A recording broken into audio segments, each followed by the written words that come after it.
Good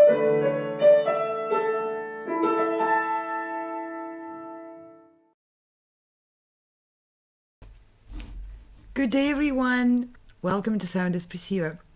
Sound Espressivo is a new generation of classical music competition, which offers contestants to perform in live broadcasts from their own locations anywhere in the world.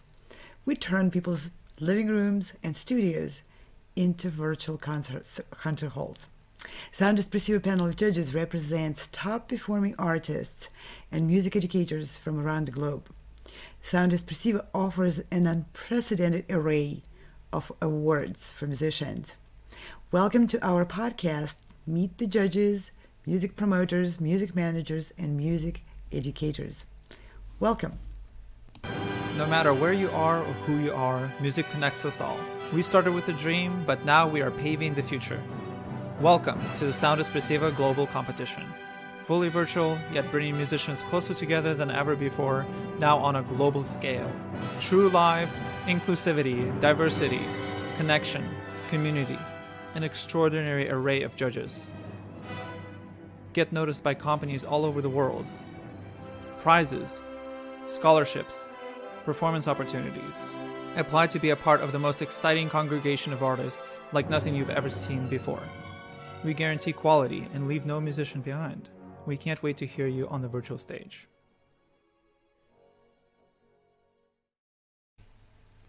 Our virtual stage is a platform for people, musicians, promoters, music lovers, educators, forward-looking entrepreneurs of our industry. Every time we invite someone who has done and is doing something for our industry, for our profession, which moves us forward, which helps us find new ways, new perspectives, stay creative, stay relevant, stay productive. Our today's guest is Mike Vaccaro, and we are really honored to have Mike join us. Thank you for logging in and participating in our program. You're joining us from California, right? It's really early there. It's very early here. It's not too bad now. It's 9 o'clock. It's not too bad. Well, a lot of people will say, no way I'm participating in any meaningful discussion before a certain time after my coffee, right? Right, yeah, you did have to twist my arm. Thank you so much for coming on board. Mike, you're a performer, educator, lecturer, recording artist, teacher.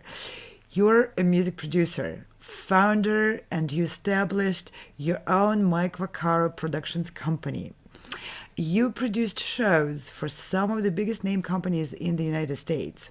You also built your own mouthpieces for clarinets and saxophones. You're a classically trained clarinetist, but you're also a jazz musician. You formed, performed, and managed your own band. Your company offers the highest quality sound and video music recording and production. You're a blogger. You write articles on the most current topics. It's a tongue twister just to mention all different things which you have done. I haven't even listed half of the fields in which you have accomplished success. And today, you are prepared to dive yet into another new experience and experiment, performing live over a newly established broadcasting platform through the internet. And my previous assessment is you're not in your early 20s of the experimental age. No. I have to say, I personally am so honored and impressed to meet with you and to talk with you about those things, because you're a model of a person who is always current, who is always looking forward, and always finds new ways to be creative and productive. People complain of many obstacles, unfavorable situations, lack of time, lack of support, not enough this, not enough that, not enough money for the arts, not enough arts for the money, or whatever that is.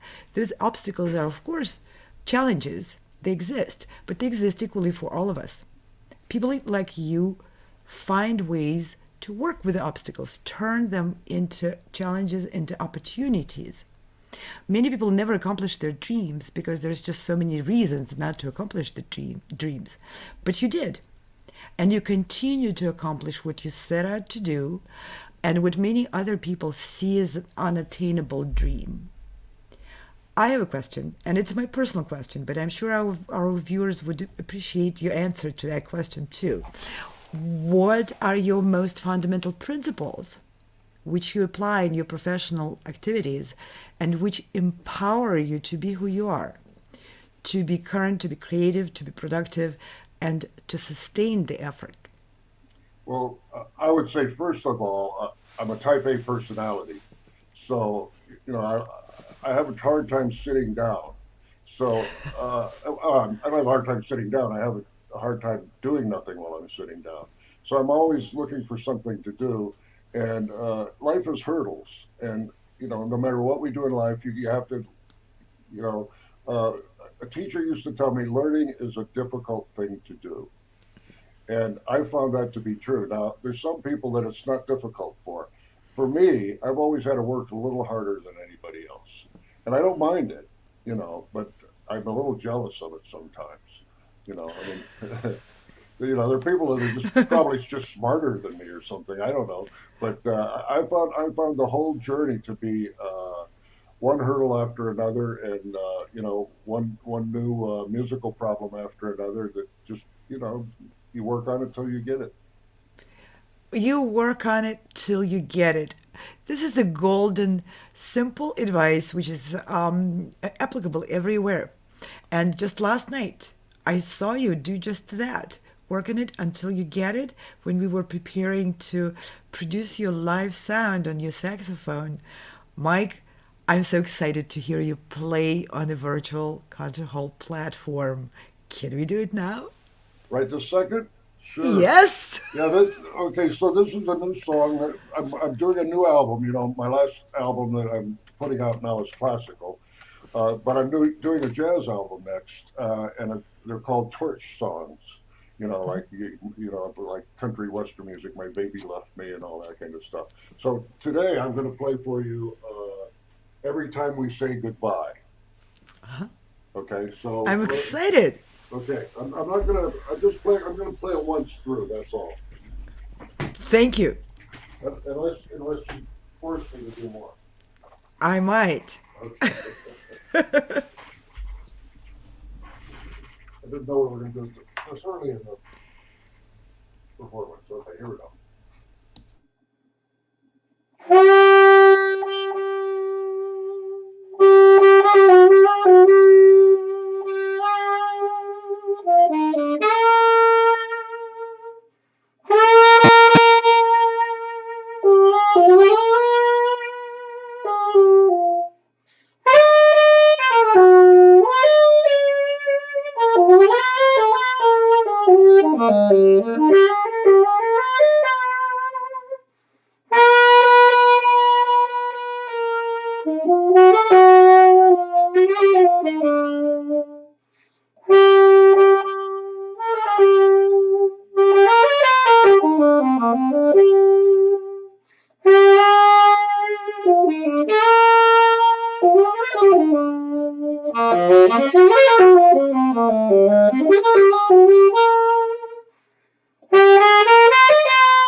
That's it.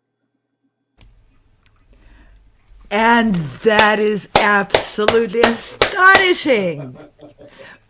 Mike, I love your playing. It's so soulful and so impeccably beautiful. Thank you so much. Just incredible. And coming back to doing it until you get it. I saw this thing, and I know it's a joke, but I want you to still comment on it. I saw it on your website. You're laughing, right? Yeah. Tell me, where is this coming from? Because, I was surprised to see that on the website of a guy who seems to me like a powerhouse, never self-doubting himself. You exude confidence. Well, the facade and the reality are two different things. I mean, we just do what we can do. I mean, so why not be positive about it? That's my opinion. But I don't know if I could talk about that circle without it being up there. But the big green part, uh, can we put it up again? Yeah. Crippling self doubt. I think that's what most musicians fight with, is uh, a serious um, belief in themselves, but at the same time interchanging itself with a crippling self doubt. Because what we do is difficult. I mean, if you want to do something simple, you could become a doctor. You know, but we're musicians, and so you know, it's like baseball. You can bat 310 in baseball and be wonderful. We have to be 99 and 9/10% right, and still we worry about that 1/10 of a percent that's not right. So that's the green part. And then fairy child prodigies. Every generation of musician gets better. I mean, substantially better. And Hmm. we have better education. I mean, when I started, there was 5 television shows on the television. There was about 4 radio stations, 2 of them country western, Hmm. one classical, and one 50s kind of Frank Sinatra kind of stuff, and that was it. And nobody talked about jazz. I mean, we started a jazz band in college, and we had to rehearse at 5 o'clock, which was between the daytime classes and the nighttime classes, so we wouldn't get caught. Because if we got caught, we'd have got thrown out of the department. Now that college has a commercial music department because we started that and we won a competition, and then they had to pay attention to us. So, I mean, I've come, from that to where kids can go on iClassical. They got all kinds of, if you want to play jazz, there's all kinds of jazz outlets. You can even get play along things on the internet now, you know. So the whole thing's changed. I mean, really, the opportunities. For me, music is concept. And it's much easier to get a concept now because you have all these things you can listen to. And it's hard to tell your students, like, well, you have to listen. They don't really understand that because they like playing, and listening's a different thing. Listening, you take something that's outside you and bring it inside you. And when you play, you take something that's inside you and let it out. So they're so concentrated I mean, first of all, you have this strange thing in your hand, and that you can't really hold on to, and you're trying to make it sound, get a sound out of it, so they don't care about listening at all. There are some people that get into music because they've heard music and they say, oh, well, that's what I want to do, Hmm. and that's at a certain point, that's what I did. I kind of messed around with it for a lot of years, and my parents paid for my lessons, and I didn't really practice. And finally, they got mad at me. They said, "Well, we're not paying for your lessons anymore." Well, then all of a sudden, I wanted it really bad. The forbidden apple, right? Yeah, and then I heard this group play, and I thought, that's what I'm going to do for a living. I was probably 15 at the time, and I knew at 15 that that's what I was going to do for a living. So, But you've done for a living a lot more than just playing your instrument and hoping someone will serve you with the contracts and gigs and money and positions. You took charge of every aspect of your life as a musician and many aspects which are part of the music industry, music world, but not necessarily specifically playing, buttons on a horn. right. And right now you're writing a magazine and blog, and you're constantly changing what you're doing. You have a store, you're serving students, you're serving clients, you're making mouthpieces for instruments, you're participating in the virtual platform programs. And how does all of that, why do you do all of that? Uh, Nothing else to do.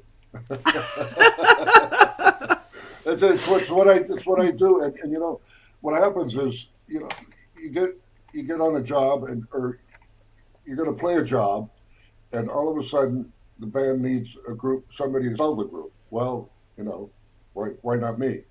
You know, because nobody else wants to do it really, so somebody has to do it. So it turned out to be me.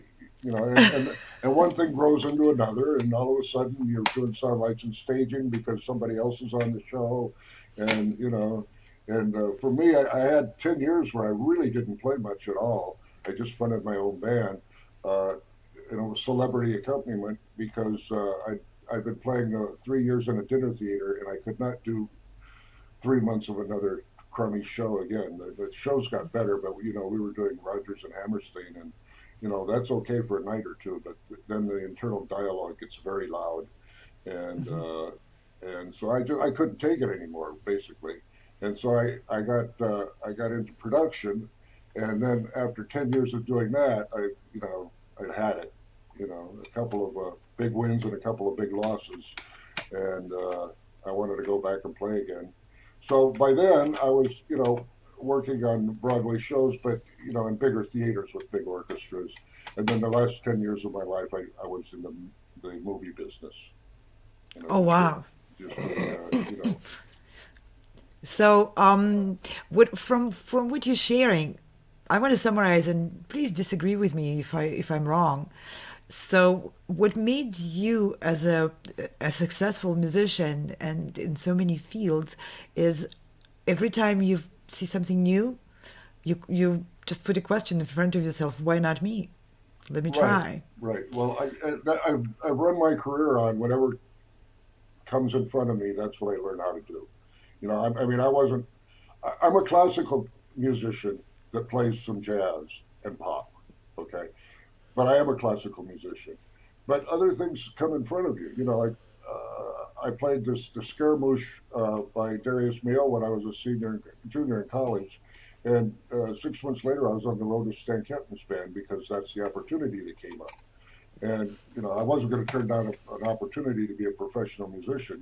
It got me out of college, and so that's how my life has been. It's just something comes up, somebody offers you an opportunity, and you can take it or leave it, but I always took it. Yeah, that's a key to me because a lot of times people would consider what you say is an opportunity. People would consider that as a distraction or an obstacle, and why should I spend my time on it? How is it going to add to my quality as a musician? Maybe it's not. Maybe all this green part of the circle, self doubt.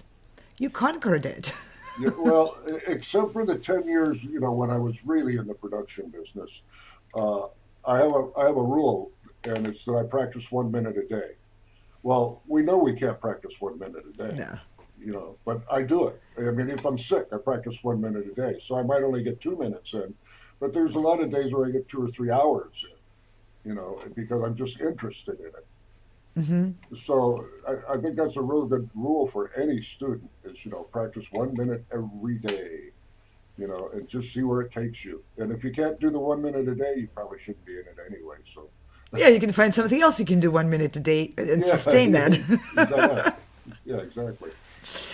So, we hear a lot from successful musicians that doing many different things, and but from the first sight, it seems like you're spreading yourself thin. Maybe you're not focused enough, or whatever.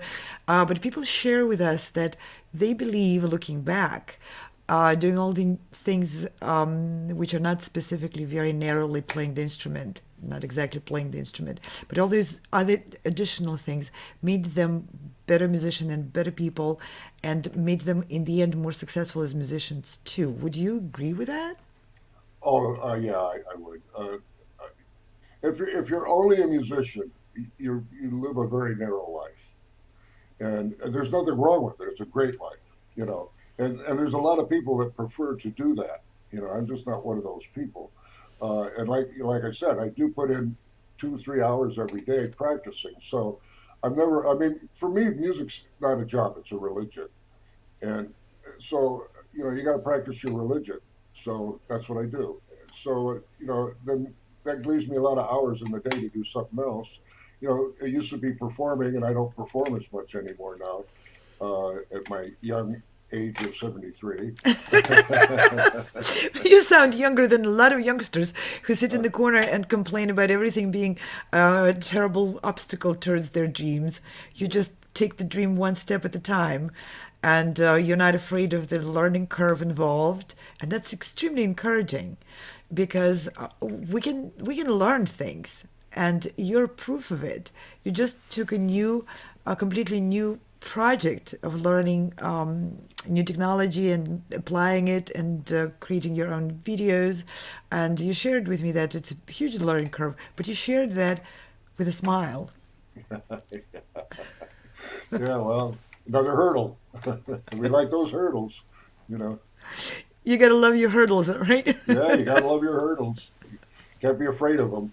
The thing is, I keep a journal. I don't know how many people keep journals, but it's really important for me to keep a journal. And the way I started doing it was there's this guy. His name's Jim Rohn, and he was a motivational speaker, and I think he became the president of Shackley or some big company like that.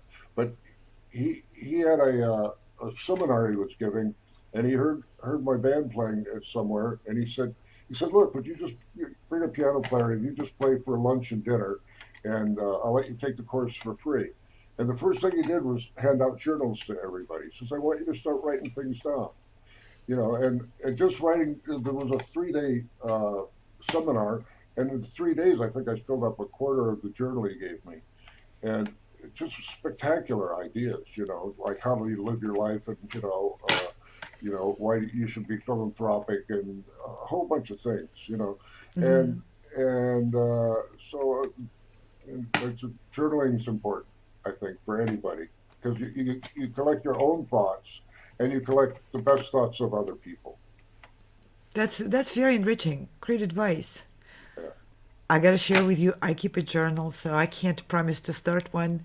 I have it going. Good. I think it's really important. Yeah, to me, there's a very practical motivation. Sometimes I think things which seem to me even like they're worth remembering, and I know I'm going to forget. Yeah. I'm going to forget anyway, but if they're recorded in my journal, maybe someday I can revisit them. Well, yeah, and I read my journals. Like when I need, when the hurdle gets too big, I'll read something in my journal. You know, so Get the encouragement from your own best thoughts, huh? yeah, exactly.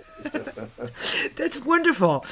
So you were also one of the pioneers of creating online content for online courses, when this was not a very popular thing yet to do, and it's becoming more and more of an interest for a lot of professional musicians to create online learning content. So you collaborated with the iClassical Academy, who are forward-looking managers of the whole field. They're definitely spearheading the concept of online curriculum and establishing um, highest quality curriculum offering in different areas of courses.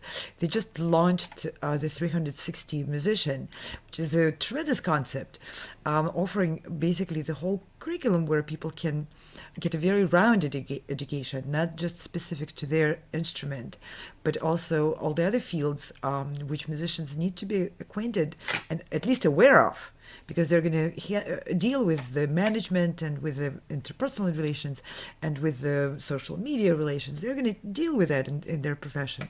They better be Oh yeah. prepared. So you were one of people who created a substantial course for iClassical Academy. And so would you share with us a little bit about that course, and maybe we can show a little preview of what you're offering on iClassical platform is? Well, much of my blogging And first of all, I think there's a lot of music teachers out there, and they're very good music teachers. And so I didn't see any sense in trying to repeat what they learned, what they were teaching.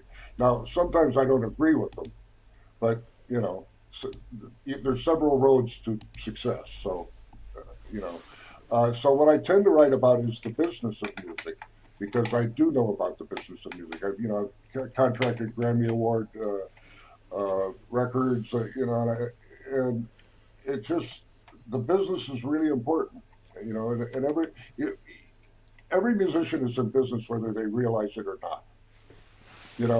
The friends that I have, uh, as far back, I have a friend of 60 some years that was my neighbor when I was a child, and he's doing the covers for my CDs now. So we carry these people with us our whole lives, and so when you're in college, it's good to be friends with everybody because if you're not, they're not going to be in your life, and they can help you a lot. Your friends can help you a lot, and I mean, I would rather work with a friend than somebody I didn't like. I mean, Of so course. you're going to hire your friends first if they're capable. Only if they're capable. That's the bottom line. So I tend to talk about the problems of the business of music, and less about how to play your instrument. I'm still trying to learn my instrument, so instruments, I should say. Uh-huh. I did give up the oboe when I retired because I figured three instruments was enough to keep in the air. Three instruments plus another 15 areas in which you became a professional and a successful Right. professional. Yeah. um, we would like to play a little preview of that course, and this is a tremendous fundamental offering, and I hope people are watching because this is the course which is prepared for you by a musician, classically trained musician, who embraced other aspects, the business aspect of being a musician, and became very fluent in directing his own career and his own endeavors, whatever those endeavors were in music. Let's see the preview.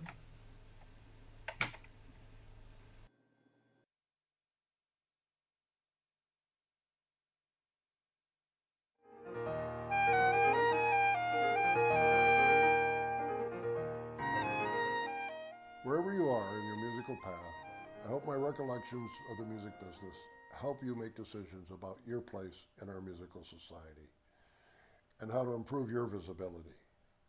Now, regarding business, if you haven't experienced the business of music, I hope to give you some insight how that works and the importance of either doing the non-performing chores yourself or hiring somebody to do so. Somebody's got to do the work. Moving from a full-time student to a full-time classical musician requires a different mindset.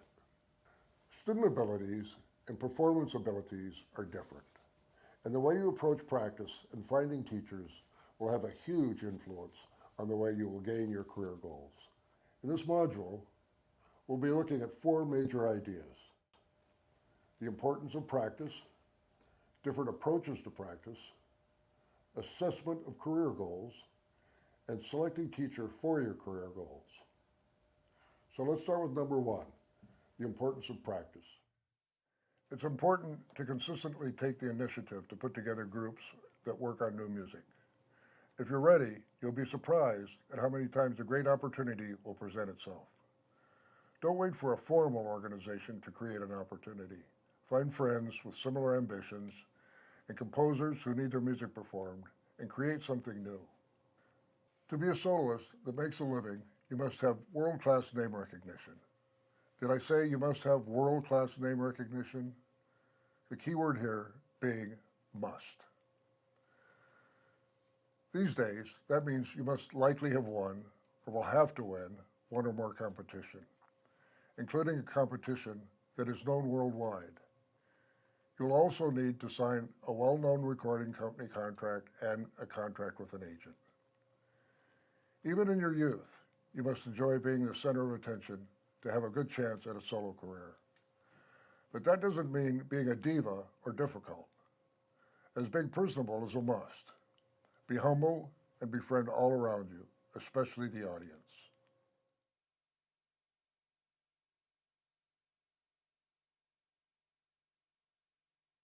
Let me give you just one plan for money management and retirement planning. You don't have to use it. However, you must write down a plan of your own. It's imperative that you write your plan. The plan is subject to change, but you must always pay attention to it, and you must always write it. Thinking it only lets you circle think and add to your internal dialogue. That never gets anything done. It's like reading out loud, which is a lot different than reading internally.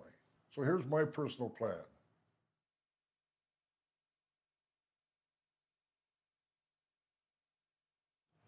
As a musician, you must sell yourself. Not only as a fantastic musician, but a celebrity too. You most likely need representation at a whole lot of levels if you are a soloist. Compare that with a side person that just needs to belong to an ensemble of people they work with on a regular basis. All the publicity and sales are taken care of for you. Let's take a look at this sample contract from top to bottom and discuss important points. There's a PDF of the sample contract in the notes. All right, so let's talk about this contract, and I'd like you to remember it's a contract between yourself and a purchaser. I think there are a few basic reasons for fear, or if you prefer butterflies, or if you prefer nerves. One, very important, we don't know the material, which usually means we'll embarrass ourselves in front of others. We can see the two bars near the end of the piece that we only sometimes can play, and every part of our being is wondering when we get there if we'll be able to play it. We simply don't own the whole piece of music. Two, our personality is one that believes we're not good enough, intrinsically believes we're not good enough. Three, we're performing in a situation we've never been in before or haven't been in for a long time.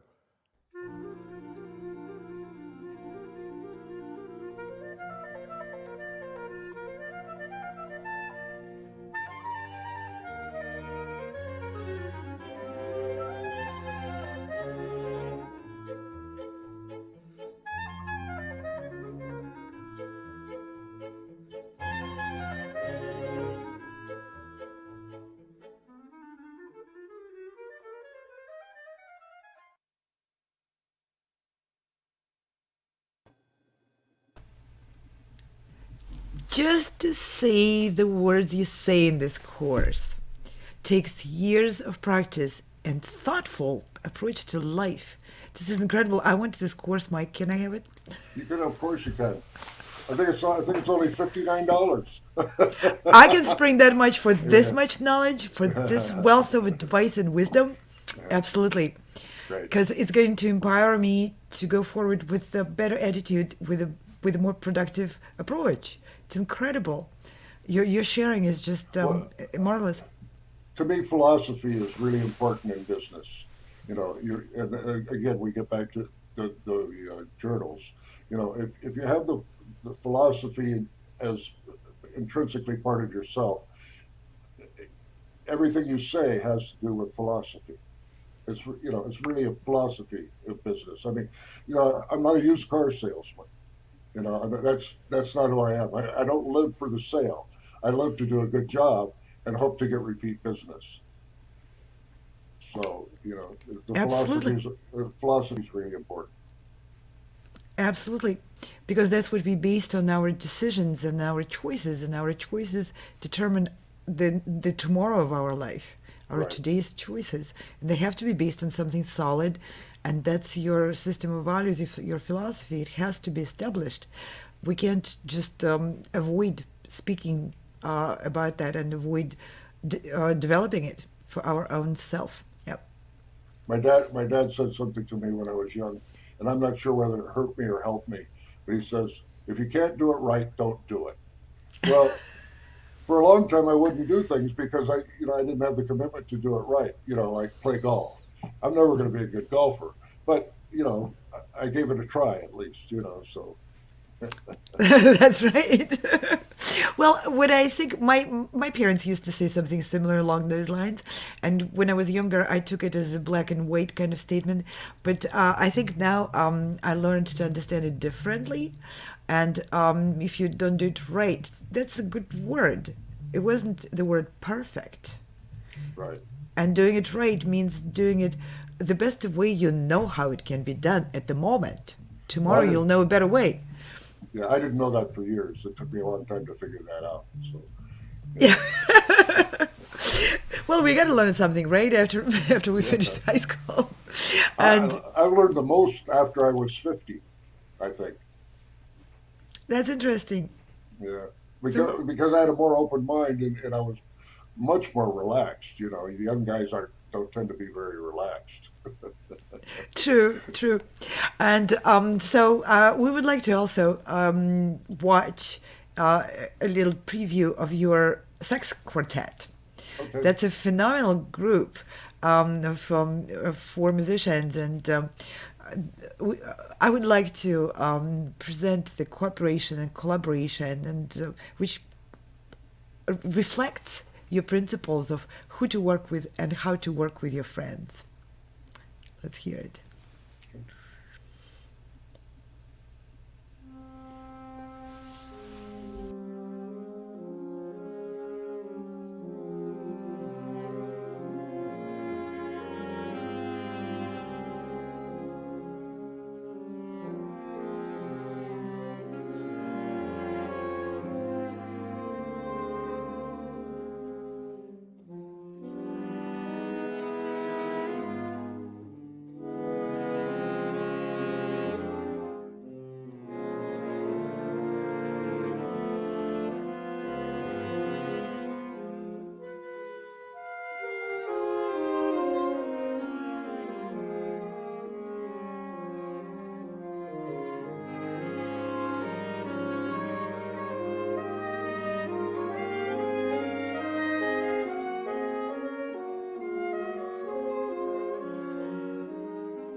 Wow, fabulous! Such a great ensemble. It rivals a string quartet, doesn't it? Yes, it does. It does. In the lyrical part, it just sounds so together, and it sounds gorgeous. We're used to putting cliches on all instruments and saxophone included, but this is fantastic ensemble. So we hope very much we will hear your ensemble live. Are you guys able to rehearse No, right now? we haven't done anything since the COVID. No. Yeah, that's a difficult I have situation for everyone. I have an autoimmune disease, and the tenor saxophone player's son had to have a leg removed because of cancer. So we're really careful about not infecting anybody. And Yes, of you know, course. so Yeah, thank you for taking precautions. That's really in important. another year and a half, maybe we'll get to play again. Maybe sooner. I The hope world so. is working on building platforms which would allow people to play without hearing each other 2 seconds or 5 seconds later. Right. Um, the world is really working on solving the problems with the latency. So hopefully sooner than that, if the concert halls are not open yet, we will open a virtual concert hall for that, for I ensemble still playing. I still represent a symphony pops conductor, and he's going to perform with the Orlando Symphony on the day after Thanksgiving, I think. And they're taking a lot of precautions. They're putting up plexiglass between anybody that doesn't have to blow something's wearing a mask. They're doing it in a polo field instead of inside so that they can socially distance the audience. Hopefully it doesn't rain in Florida that night. But knowing you and your approach to life, if it rains in Florida, you'll find a solution. I'm sure of that. Well, the orchestra's under a tent, so they're okay. Yeah, exactly. Um, Mike, it's been a tremendous pleasure, and you infuse so much positive energy. It's just incredibly supportive to the musical community to hear from people like you about your approach. Would you mind just maybe addressing our audience in a short message what people should be doing now? Keep practicing. Whatever it is you're doing, just practice it every day. Good days, bad days, just practice. And Oh, no, practice, I mean, you practice performing too. I mean, performing is practicing in a different way. thank you. That's a great advice. I'm going to take it, and I'm going to practice today. Oh, good. One I got minute. my piano here. And you done your practicing already, preparing for performance on our virtual stage. And thank you, Mike, again for being a wonderful guest, for sharing yourself, your wisdom, your time, your expertise, your experience with us. And thank you, our viewers and audience members, for lending us your attention. I hope you found our program helpful and encouraging for you to keep forward in your own endeavors. And we want to also thank the team of Virtual Concert Halls, which makes these programs possible. These are all the professional musicians who learned new skills to be able to support these programs on the Virtual Concert Hall stage. And with that, we say goodbye. Thank you so much. Thank you, Mike. See you all. Bye.